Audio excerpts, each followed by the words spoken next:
नमस्कार, स्वागत है आपका एबीपी गंगा में। मैं हूं अवधेश। यूपी विधानसभा चुनाव में अब बस चंद हफ्ते का वक्त बाकी रह गया है। इससे पहले किस दल की कैसी तैयारी है, कौन किस पर भारी पड़ रहा है, कौन सा नेता किससे मिला, किस नेता ने बनाया कौन सा फॉर्मूला, समझाएंगे आपको। चुनाव से जुड़ी कोई भी खबर छूटेगी नहीं। तो शुरू करते हैं यूपी चुनाव का सबसे बड़ा रण, 7 का समीकरण।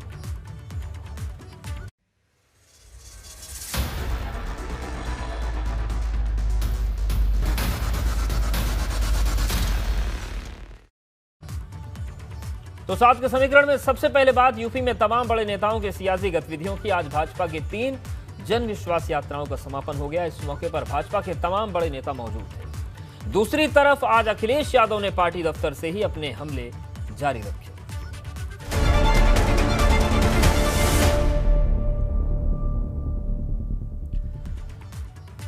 सात के समीकरण की शुरुआत करेंगे अखिलेश यादव की प्रेस कॉन्फ्रेंस के साथ, जहां एक बार फिर लाल और पीला एक साथ देखने को मिले। मौका था लखनऊ में अखिलेश यादव की प्रेस कॉन्फ्रेंस, लेकिन सपा के दफ्तर में अचानक से सुभाष अध्यक्ष ओपी राजभर पहुंच गए।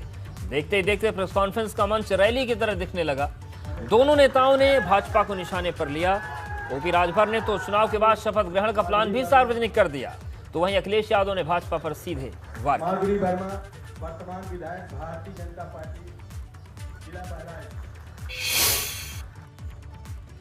हम लोगों ने मन बनाया है, माननीय भावी मुख्यमंत्री जी बगल में हैं, ऐसे ही 2022 के बाद बगलिए में रहा। भारतीय जनता पार्टी पे कोई ऐसी वॉशिंग मशीन बनी हुई है, किसी अपराधी को भेज दोगे वो अपराधी लगेगा ही नहीं उसमें। कोई नई वॉशिंग मशीन खरीद करके लाए। 19 दिसंबर से शुरू हुई भाजपा की 6 अलग अलग क्षेत्रों की जन विश्वास यात्रा आज खत्म हो गई। इस दौरान भाजपा ने कोई भी ऐसा जिला नहीं छोड़ा जहां से यात्रा न गुजरी हो। केंद्र से लेकर राज्य सरकार तक कई नेता भाजपा की जन विश्वास यात्रा लगातार हिस्सा बन रहे हैं और इस दौरान जनसभा और रोड शो के जरिए भाजपा ने यूपी सरकार के कामकाज को जन जन तक पहुंचाने की कोशिश, साथ ही पार्टी के पक्ष में माहौल बनाने की कोशिश भी की। हम आपको 3 अलग अलग जगह की तस्वीरें अब दिखा रहे हैं। 3 जगह यात्राएं पहले ही खत्म हो चुकी हैं, बाकी बची यात्राओं का आज समापन हो गया। बस्ती और लखनऊ में जहां भाजपा अध्यक्ष जेपी नड्डा ने यात्रा का समापन कराया, तो वहीं अमेठी में सीएम योगी और केंद्रीय मंत्री स्मृति ईरानी ने यात्रा को खत्म किया।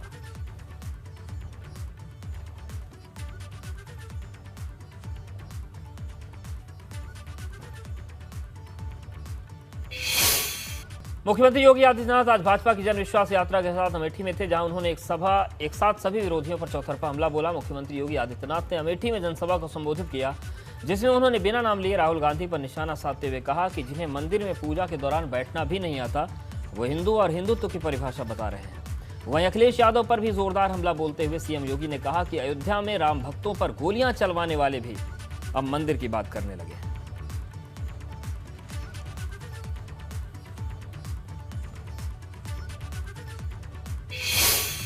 ये जो अमेठी को अपनी बपौती समझने वाले कभी भी हिंदू और हिंदुत्व के नाम पर आपके बीच में फूट डालने का तो साहस नहीं कर पाते, कभी नहीं डाल पाते।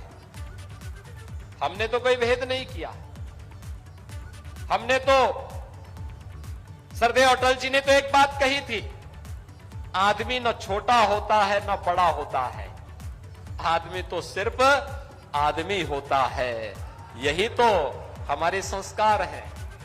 हमने तो एक ही बात की और वह था सबका साथ और सबके विकास का। भाइयों बहनों, अयोध्या में राम मंदिर का विरोध भी ये लोग कर रहे थे और कुछ लोग तो कहते थे परिंदा भी पर नहीं मार सकता। आज जो कह रहे हैं हम सत्ता में होते तो मंदिर का निर्माण अब तक कर चुके होते, तो फिर राम भक्तों पर गोलियों चलाने वालों माफी मांगोगे? राम भक्तों से क्या माफी मांगोगे इस कार्य के लिए? राम भक्तों का नृशंस हत्या करने वाले लोग आज मंदिर की बात कर रहे हैं। यही आपकी ताकत है भाइयों बहनों, यही ताकत है आप। चुनाव प्रचार के शोर के बीच अब सीएम योगी के भी चुनाव लड़ने की चर्चाएं तेज हो रही हैं, जिसके लिए सीएम योगी को अयोध्या के बाद मथुरा से चुनाव लड़वाने की मांग उठने लगी है।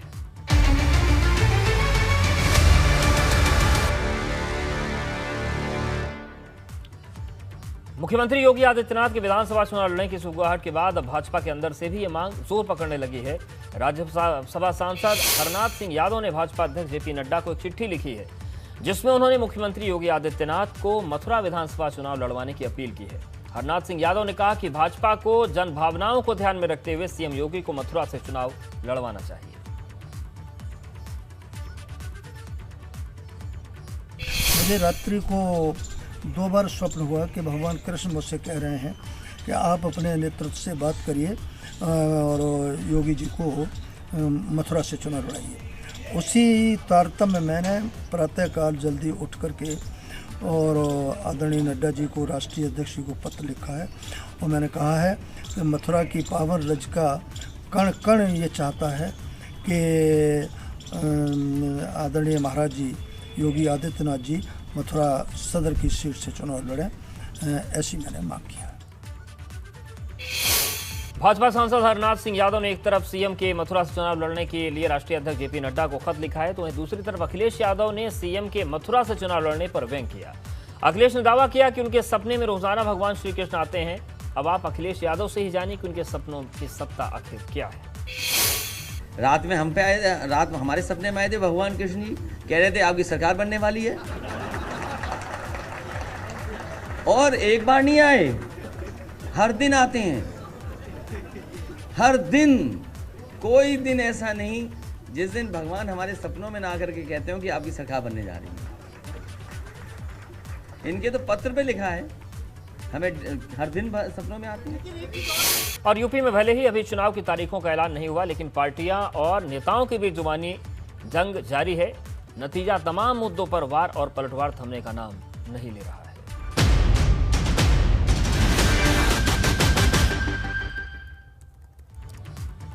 एक तरफ कानपुर से कन्नौज तक छापेमारी चल रही है, तो दूसरी तरफ सियासी लड़ाई अपने चरम पर है। अमेठी में जहां सीएम योगी ने छापेमारी को लेकर अखिलेश पर निशाना साधा, तो लखनऊ से अखिलेश ने पलटवार करने में देर नहीं की। अखिलेश ने इत्र के बहाने सीएम योगी पर हमला बोल दिया।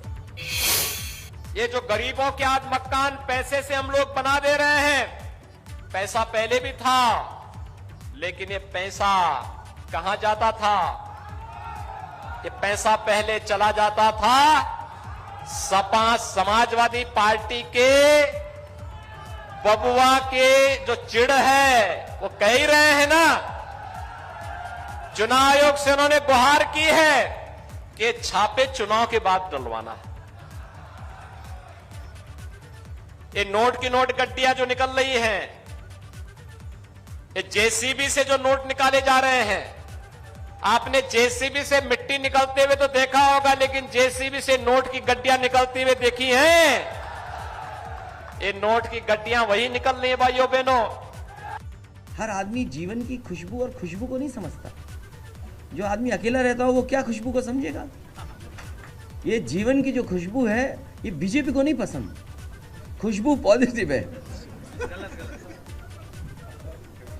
अब वो बीजेपी को कहे तो उसका भी बना देंगे, इत्र बताए तो हम उन्हें बनवा के भिजवा देते हैं। और सोचिए अल्पसंख्यकों पर कितना हमला है। वो अल्पसंख्यक थे दोनों, इसीलिए हमला उन पर हुआ है। जैन समाज क्या है आबादी में बताओ? 45 लाख, 50 लाख होगा। 50 लाख से ज्यादा जैन समाज नहीं है आबादी में। उन पे हमला हुआ कि नहीं हुआ? पहले एक कारोबारी को, और वो भी अगर छापा मारा है तो फिर दूसरे पे क्यों अपनी छापा मारा? वो इसलिए छापा मारा क्योंकि पहले छापे में उनकी नाक कट गई।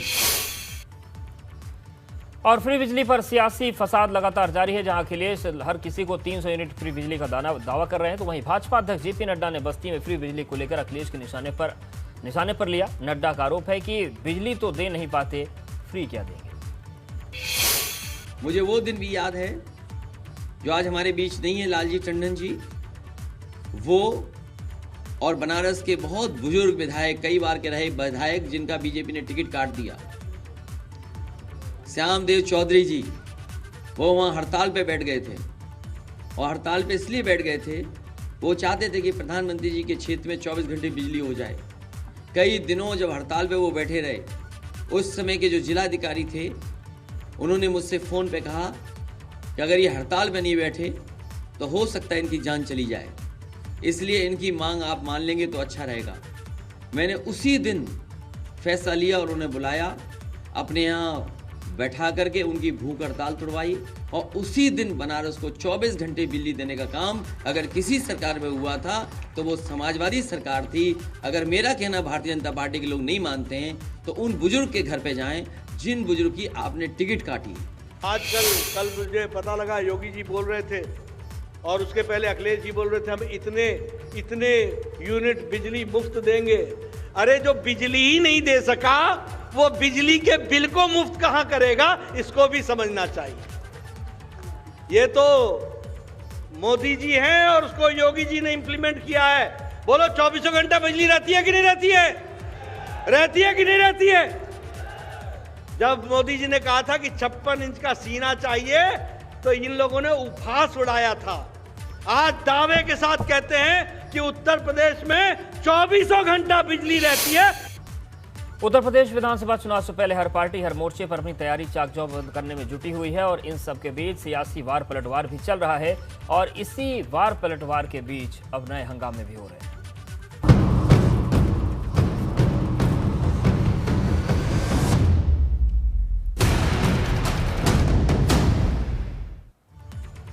विधानसभा चुनाव प्रचार में जुटी शिवपाल यादव की प्रगतिशील समाजवादी पार्टी ने आज मेरठ में जनसंकल्प रैली आयोजित की थी, लेकिन इस रैली में भगदड़ मच गई जिसमें महिलाओं समेत कई लोग दब गए। इस रैली का आयोजन प्रसपा नेता अमित जानी ने आयोजित किया था, जिसमें लोगों को कंबल बांटे जाने थे। जिसकी खबर मिलते ही हजारों की तादाद में लोग वहां जुट गए और इसी दौरान कंबल हासिल करने के लिए वहां मौजूद लोग एक दूसरे से धक्का मुक्की करने लगे और देखते ही देखते वहां भगदड़ मच गई जिसमें कई महिलाएं दब गईं। इस घटना के बाद रैली के आयोजक अमित जानी को पुलिस ने हिरासत में ले लिया। एक लेडीज बोरे के नीचे दबी हुई है, कृपया करके उसे निकाले जल्द से जल्द। भैया लाइट वाले भी, एक लेडीज दब गई, बहुत सीरियस हालत है, एम्बुलेंस यहाँ भी गई है, प्रशासन उस लेडीज की मदद करे। अंदर है, वो अंदर है, बोर्ड के नीचे दब रही है, एक महिला बोर्ड के नीचे दबी हुई है। देखिए किस तरीके से कंबल बंटने थे, वहां पर भगदड़ के हालात बने और अनाउंसमेंट करना पड़ा। हालांकि आयोजक को पुलिस ने हिरासत में ले लिया। कृपया करके उसे निकाले जल्द से जल्द। भैया लाइट वाले भी, एक लेडीज दब गई। और अब बात करते हैं बैंड तो बजेगा, जिसमें अब बात एक ऐसी खबर की जिसमें अनुप्रिया पटेल की पार्टी अपना दल ने पार्टी के प्रतापगढ़ की विश्वनाथगंज सीट से विधायक डॉक्टर आर.के. वर्मा को पार्टी से निकाल दिया। विधायक डॉक्टर आर.के. वर्मा पर आरोप है कि उन्होंने पार्टी के साथ अनुशासनहीनता की। बताया जा रहा है कि डॉक्टर आर.के. वर्मा काफी दिन से पार्टी से नाराज चल रहे थे और वो अखिलेश यादव से मुलाकात भी कर चुके हैं। आर.के. वर्मा को निकालने की जानकारी अपना दल एस के प्रवक्ता राजेश पटेल ने दी। माना जा रहा है कि आर.के. वर्मा जल्दी साइकिल पर सवार हो सकते हैं और अब कौन किसका बैंड बजाएगा ये तो चुनाव के बाद पता चलेगा, लेकिन बैंड बजना तय है।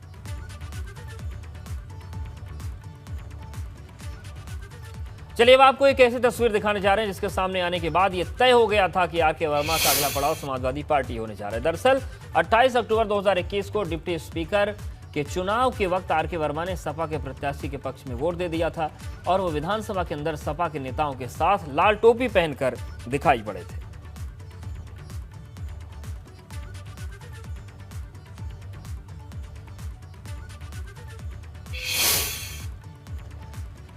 तीन अक्टूबर 2021 की वो तारीख जिसने लखीमपुर खीरी के कद्दावर नेता और केंद्रीय मंत्री अजय मिश्रा टेनी की परेशानी बढ़ा दी है। लखीमपुर कांड की चार्जशीट कोर्ट में दाखिल हो गई है। 5000 पन्नों की चार्जशीट में कुल 16 लोगों का आरोपी बनाया गया है। आशीष मिश्रा को हत्या का आरोपी बनाया गया। इतना नहीं, चार्जशीट में साफ तौर पर लिखा गया है कि किसानों को साजिश के तहत कुचला गया।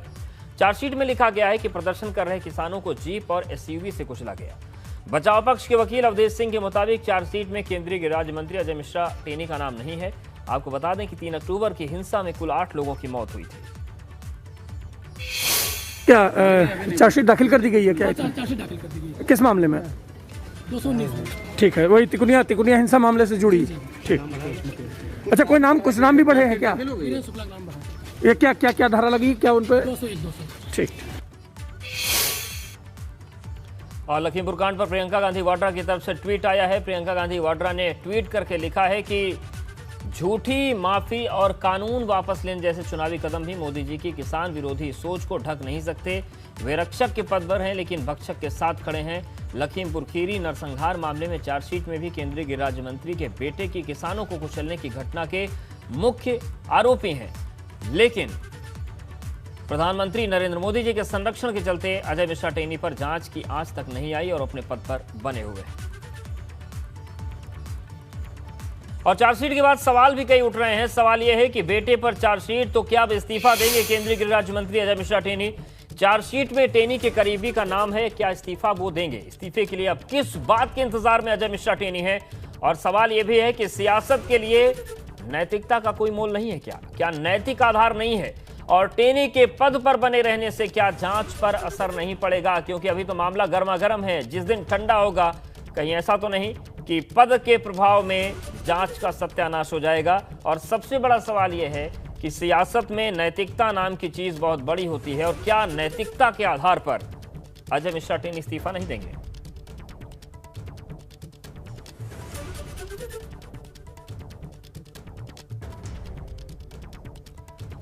तो चार्जशीट लगने के बाद ये चीजें साफ हो गई हैं कि मामला साजिशन पूरा किया गया था। ये घटना सोच समझ कर की गई थी। अजय मिश्रा टेनी के बेटे को आरोपी बनाया गया है और इसके बाद ये सवाल उठ रहे हैं। और इस बीच एक बड़ी खबर आ रही है। बड़ी खबर कोरोना को लेकर है। प्रियंका गांधी वाड्रा के परिवार में एक सदस्य को कोरोना हो गया है।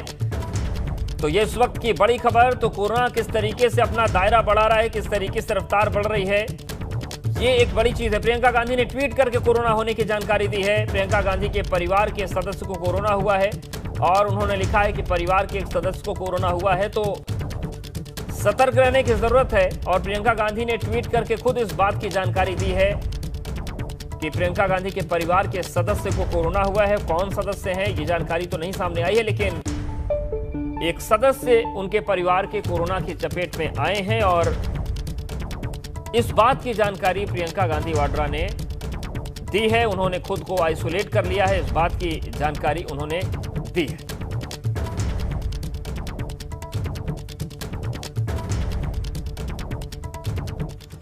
और बड़ी खबर सियासत को लेकर भी है। यूपी चुनाव को लेकर भाजपा दफ्तर में जेपी नड्डा की अहम बैठक हुई। लखनऊ में भाजपा दफ्तर में ये बैठक हुई है और काफी महत्वपूर्ण मानी जा रही चुनाव के लिहाज से। Deputy CM Keshav Prasad Maurya meeting में मौजूद हैं। प्रदेश अध्यक्ष स्वतंत्र देव सिंह भी बैठक में मौजूद हैं और यूपी चुनाव को लेकर यह बैठक हो रही है। अनुभव हमारे साथ जुड़ गए हैं। अनुभव, ये जो बैठक है क्या महत्वपूर्ण बातें हैं? क्योंकि अभी कुछ दिन पहले अमित शाह आए थे, उन्होंने भी बैठक ली थी बड़ी।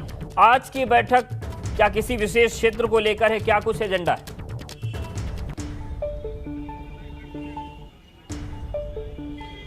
देखिए, बिल्कुल जेपी नड्डा आज लखनऊ में थे और यहाँ पर जो अवध क्षेत्र की जन विश्वास यात्रा थी उसका समापन हुआ तो एक जनसभा को संबोधित किया। हालांकि उनको पहले पहुँचना था पर 4:30 बजे के आसपास वहाँ पहुँच पाए और उसके बाद सीधे पार्टी कार्यालय पहुँचे। यहाँ देखिए, बीजेपी के अलग अलग जो ऐसी 22 कमेटियाँ हैं जिनमें चुनाव संचालन कमेटी है, लाभार्थी योजना कमेटी है, इसके अलावा अगर हम कहें तो किस तरीके से जो विशेष मतदाता अभियान है उससे जुड़ी कमेटी है। कुल ऐसी 22 कमेटियां हैं। मीडिया विभाग है, इसके अलावा सोशल मीडिया विभाग है। इन सभी जो विभाग हैं, जो कमेटियां हैं, उनके जो प्रमुख हैं उनके साथ ये बैठक अभी फिलहाल हो रही है। ऊपर प्रदेश अध्यक्ष स्वतंत्र देव सिंह भी मौजूद हैं, महामंत्री संगठन सुनील बंसल भी मौजूद हैं। हम आपको अगर तस्वीर दिखाएं तो तमाम सारे जो पार्टी के कार्यकर्ता हैं वो भी यहाँ पर पहुँचे क्योंकि चुनाव का वक्त है। बहुत सारे ऐसे लोग हैं जो अलग अलग ज़िलों से आए हैं, जो टिकट चाह रहे हैं कि उन्हें टिकट दिया जाए, तो वैसे टिकटार्थी भी यहाँ हमें नज़र आ रहे हैं। और इस बैठक का मकसद ये है क्योंकि चुनाव में चाहे सोशल मीडिया हो, चाहे मीडिया हो, चाहे चुनाव प्रबंधन समिति हो, चाहे लाभार्थी योजना से जुड़ी जो कमेटी है, चाहे विशेष बूथ अभियान से जुड़ी जो कमेटी, इन सब की बहुत महत्वपूर्ण भूमिका रहने वाली है। तो कैसे आगे इन्हें अपने काम को आगे बढ़ाना है और क्या कुछ है। हमारे साथ गिरीश जी भी जुड़े हुए हैं, वो भी यहाँ मौजूद है और देख रहे हैं इस पूरे जो बैठक हो रही। ये जो बैठक आज हो रही है, जेपी नड्डा मौजूद हैं, तमाम सारे लोग मौजूद हैं, कि कितना महत्वपूर्ण आपको नजर आ रहा है 2022 के विधानसभा चुनाव को देखते हुए? अनुभव, भारतीय जनता पार्टी अपने कर्म के लिहाज से देखा जाए और जो ये हेडक्वार्टर है, यहाँ पर कभी भी आपको ऐसा दिन नहीं दिखेगा कि बैठक ना हो रही हो। अगर अपनी भूमिका, अपने कर्म के लिहाज से देखा जाए तो उत्तर प्रदेश में कोई भी सियासी दल इनका मुकाबला नहीं कर सकता है। और आज आपने देखा कि बस्ती में उन्होंने बिल्कुल, और यही वजह है कि लगातार एक्शन मोड में होती है विजय में, लगातार दल बदल या फिर यूं कहिए कि मौके पर चौका मारने का काम जारी है। कई दलों के नेता आज समाजवादी पार्टी में शामिल हुए। लखनऊ स्थित पार्टी ऑफिस में अखिलेश यादव ने उन्हें सदस्यता दिलाई। भाजपा की बहराइच से विधायक माधुरी वर्मा, पूर्व स्नातक एमएलसी कांति सिंह, पूर्व विधायक ब्रजेश सौरभ, बीएसपी सांसद हितेश पांडे के पिता राकेश पांडे और एमएलसी संजय निषाद के करीबी महेंद्र निषाद सपा में शामिल हुए। अखिलेश यादव ने इन नेताओं को सपा की साइकिल पर सवार किया।